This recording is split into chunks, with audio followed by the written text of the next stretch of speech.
Staying competitive used to be straightforward. Lower your prices, improve your product, market more aggressively. Do those three things well enough and you could survive, maybe even win. But in 2026, that formula doesn't work anymore because the cost of staying competitive has changed. And not just in obvious ways like higher expenses or tougher competition, but in deeper, more structural ways that are quietly reshaping how businesses operate.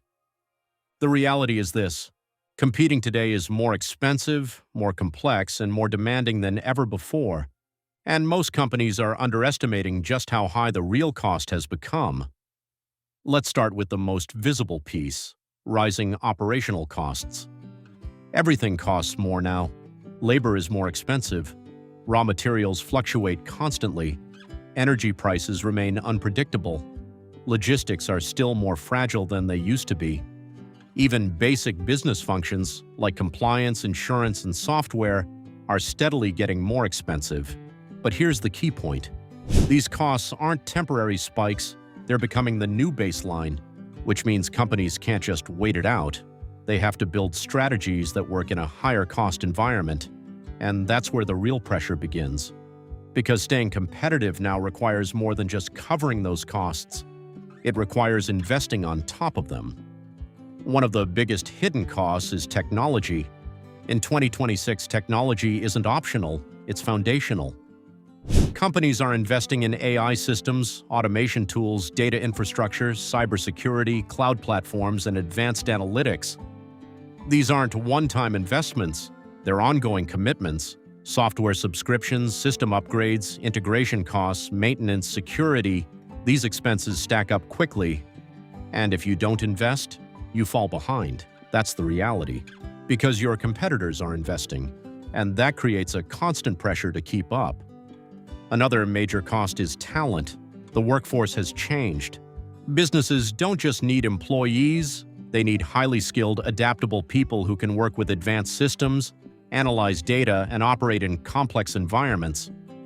That kind of talent is expensive, not just in salaries, but in hiring, training, and retention. And there's another layer to this. Even with great talent, companies need to continuously upskill their teams. Technology evolves quickly, markets change, customer expectations shift. So staying competitive means constantly investing in people, and that's not a one-time cost, it's ongoing. Then there's the cost of speed. In today's market, being slow is a disadvantage. Companies are expected to respond quickly to changes, launch products faster, and adapt in real time. But speed isn't free. It requires better systems, tighter coordination, more efficient processes, and often more resources. It means building flexibility into operations, which can increase costs.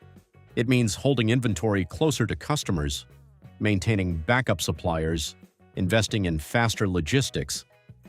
All of these things improve responsiveness, but they also raise the cost of doing business. Another hidden cost is customer expectations. Customers expect more than ever: faster delivery, better service, seamless experiences, higher quality, personalized interactions.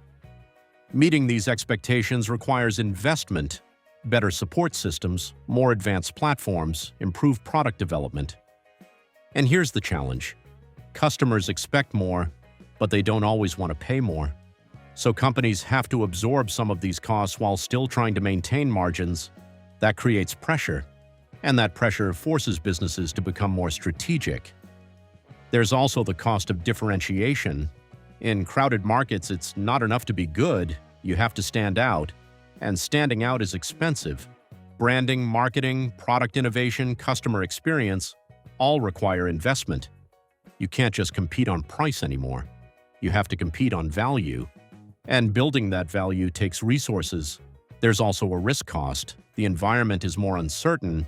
Economic shifts, geopolitical changes, regulatory updates, supply chain disruptions. There are more variables than ever. To manage this risk, companies are building buffers: more inventory, more suppliers, more contingency planning. These decisions make businesses more resilient, but they also increase costs. It's a trade-off between efficiency and stability, and in today's world, many companies are choosing stability. Another important factor is the cost of maintaining relevance. Trends move fast. What works today might not work tomorrow. Companies have to continuously innovate, update their offerings, and stay aligned with customer preferences. That means constant investment in research, development, and market analysis. And if they don't keep up, they become irrelevant. That's the risk.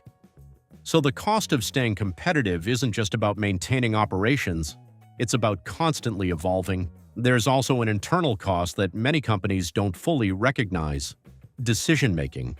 As businesses become more complex, making the right decisions becomes harder. More data, more variables, more stakeholders, and mistakes are more expensive.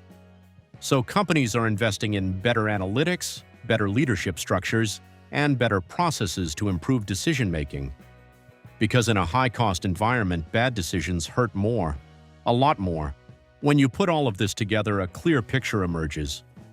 The cost of staying competitive in 2026 isn't just one thing, it's a combination of pressures, higher baseline costs, ongoing investment in technology, rising talent demands, increased customer expectations, greater need for speed and flexibility, and a constant push to innovate, all happening at the same time. And here's the most important part: you can't opt out.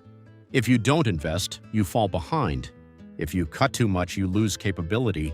If you move too slowly, you lose relevance. That's the reality businesses are dealing with. So what are companies doing? They're becoming more selective, more focused, more disciplined. They're choosing where to compete and where not to. They're investing in areas that create real value and cutting the ones that don't, because in a world where everything costs more, you can't afford to do everything, and that's the real shift. Staying competitive isn't just about doing more anymore. It's about choosing what matters and executing it better than anyone else. Because in 2026, the companies that win won't be the ones that spend the most. They'll be the ones that understand the true cost of competition and know exactly where to pay it.